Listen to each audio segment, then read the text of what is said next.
লাল কিতাব অনুযায়ী ঋণ কার্যকরী দূর করার জন্য সহজ টোটকা। এটি যাদের জন্মচাটে শনি, মঙ্গল এবং সূর্যের কুপ্রভাব আছে তাদের কিন্তু খুবই ভালো কার্যকরী দেবে, এবং এটা কিন্তু লাল কিতাব অনুযায়ী টোটকা। প্রধান টোটকা নাম্বার 1, শনিবারে সর্ষের তেলের প্রদীপ জ্বালানো। অশ্বত্থ গাছের নিচে সর্ষের তেলের প্রদীপ জ্বালাতে হবে এবং তার সাথে কালো তিল অর্পণ করতে হবে। এতে শনির দোষ কমবে, যার ফলে ঋণের বোঝাও কিন্তু অনেকটা হালকা হয়। টোটকা নাম্বার 2, মঙ্গলবারে লাল মসুর ডাল দান। দরিদ্র বা শ্রমিককে বা যাদের সত্যিই দরকার সেসব নেডি পিপলকে লাল মসুর ডাল দান করলে মঙ্গল গ্রহের যে কুপ্রভাব সেটা কিন্তু দ্রুত কমে যায় এবং ঋণ কিন্তু শোধ হয়ে যায়।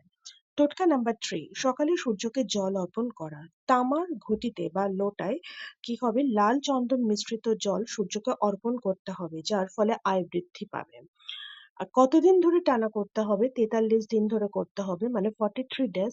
এবং যদি কেউ, যেগুলো মেনশন করা আছে যে শনিবার মঙ্গলবার, একটা শনিবার করলে প্রত্যেক সপ্তাহে শনিবারেই করতে হবে এবং সেটা টানা 43 ডেজ শনিবার বা 43 ডেজ মঙ্গলবার, আর সূর্য প্রণামটা প্রত্যেক দিনই করতে হবে, সেটা হয়েছে 43 ডেজ।